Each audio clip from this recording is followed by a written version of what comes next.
Jared. My knee. USHA. What's up? How long you been doing USHA? USHA. 9 years I've been on the board of USHA. You've been on the board, but how long you been helping out with USHA then? A few years before that, but I've been a member since I was in high school, which is like 1984. Okay. That's part of the high school team. We had to be a USHA member. 1984, 94, 2004, 14, 24. I'm see you guys tomorrow. 41 years. 9 years and the vice president for 3 years. So you love handball. I love handball. You love handball. So much that I let people yell at me and tell me all sorts of stuff. So much that on the way here today, I drove 11 hours from North Carolina, right? And then I came straight here. But the whole ride, I was talking to my wife about if I'm reffing or on the line, who could I cheat today? I mean, we were going out. I'm like, I want to know. And I'm like, let's see who's playing. If it's this guy, I'm cheating him good. Who did you guys decide on? Well, I decided that I cheated Timbo way too much over the years. Okay.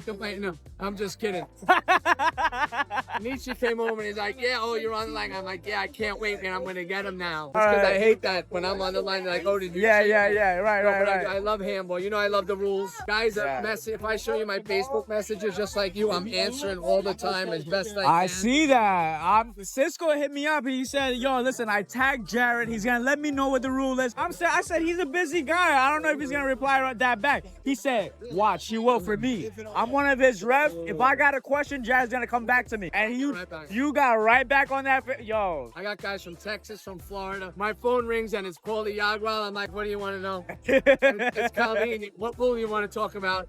Okay. There's not always a straight answer. Cisco say you're a walking USHA rule book. Yeah, I am, but I'm not as knowledgeable as Albert Apuzzi and Mr. Grimm as far as the numbers. I'm very close. Okay. But I've gone through the whole process, and I keep learning. Right? And you're doing clinics now, right? You're getting certified refs, those 5-star refs, and then they get to teach their own clinics. If you become a level 5, but it's a long process. Right. Nobody really goes through the process, but there's one guy right now that's going through the process, Reggie. Reggie. And he's calling me. He took test 1. He's got to do a clinic, so I'm going to run a clinic just so he can get level 2. Then he's got to take another test for level 3. Then you have to be observed 2 different times, and then you have to give a clinic. That's how you get to 4 and 5. Are these like actual like multiple choice questions and 1 and 3 are multiple choice. Okay. Open book. Open book. All right. Open book. But they're a little tricky. And so if you get any wrong, they send you back the wrong ones, and then you have to correct them, and then you pass. And all it is, like, you may not memorize it, but it means you've been reading the book, because you have to know where it is in the book. Yeah. And it means you've gone through a process.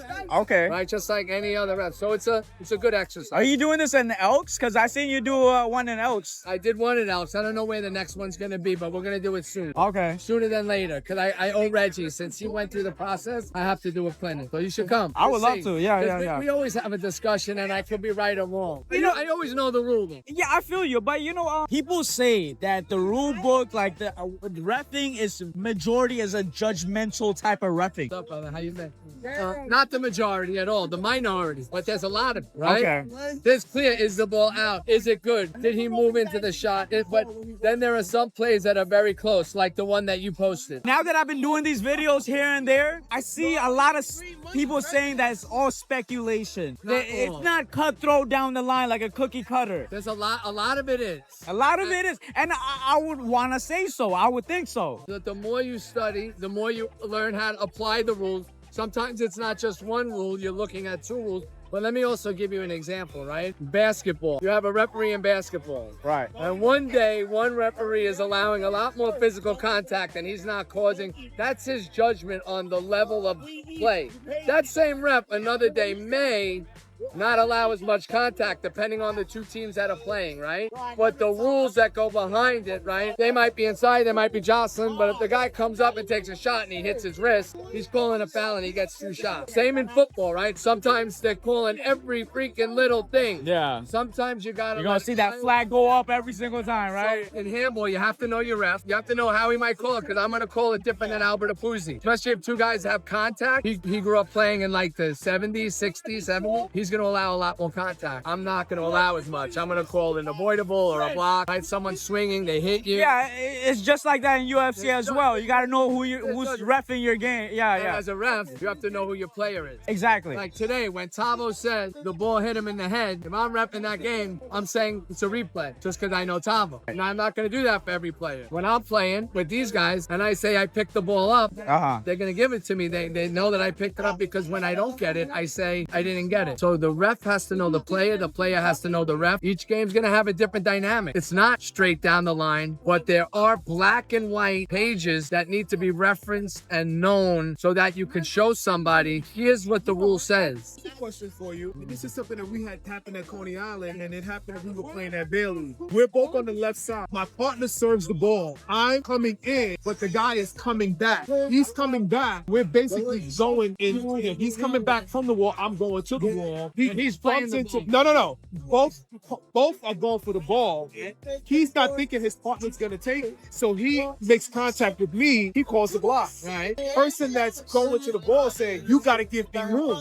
He's correct, but we don't know who's really addressing the ball. So you don't know, right? And so that's a block, right? The player getting out of the way I look at it, he couldn't have avoided that situation. He could have if he could have went into the minds of the two players, but he couldn't. If he's trying his best to get out of the way and he's looking, and he makes the wrong choice because both players, and that's a very unique situation. And in the book, they do say, like, the ref has to know if the player made an attempt. A reasonable attempt. Yeah. You have to know your player, and I'm not looking to call someone out. You're not targeting nobody. Right. If I'm on the line and my partner serves the ball, I'm not running back to the long line. I'm running in because we're on offense. Yeah. So we have control of the front part of the court. Yeah. But if I'm coming in, if my opponent is coming in from the long line, what I do is I try my best to avoid my opponent. So I go, especially if I'm on the right side, I go around because I know they have the next play on the ball. So I get out of the way. You know what I mean? I'm always, half the time I'm playing the right side, I'm on the outside of the line,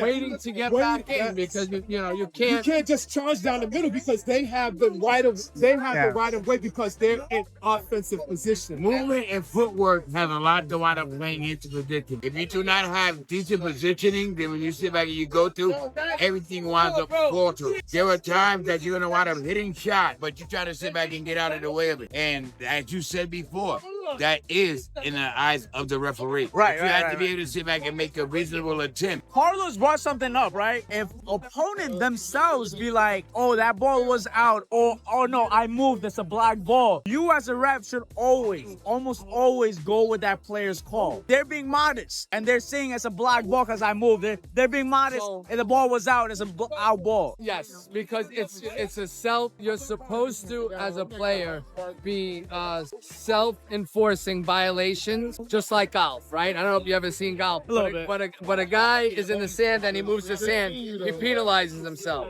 So if you know it's a double bounce, and maybe they can't see it, you're supposed to say it. If you're blocking the line and you know it was out and they're like, I don't know, you're supposed to say it was out. Yes. It's called having integrity. And I brought up the fact to Carlos, like, I understand the player might be trying to be modest, but what if his modesty is not the right call? Honesty, right? Honesty. Then as a rep, you should protect that player, right? Maybe get it wrong once, but if a player keeps doing that, it's taking the job away from the referee. Yeah. So, in four-wall, it happens a lot. Oh, no, block. You don't even need the referee at that point. So, again, the referee has to take control. He should analyze what the player's saying and then implement the best result. But most of the time, again, depending on the players, you should take their call because a lot of these, we're talking 8-player games in these games, and you don't see much integrity. As you said, you see it, you don't see honesty all the time. Some guys don't know, so it's nice when you do. Yeah. In the rules, it clearly says you're supposed to self-enforce violations that maybe a referee doesn't see or they get wrong. So he's right. But you said almost always. Yeah. Not always. Everything has a cap. Well, that's what he said. He said you should almost always. Almost always. Yeah. Except if you shouldn't. And that's up to the ref. Depending on the player, depending on the game. That was just his advice. Like you said, every ref is going to be a little different. Absolutely. Yeah. Great. Yeah. Are we done? Yeah, It was thank great you. fun. Anytime, Thank you. brother. Thank I'm you. going to go. Yeah.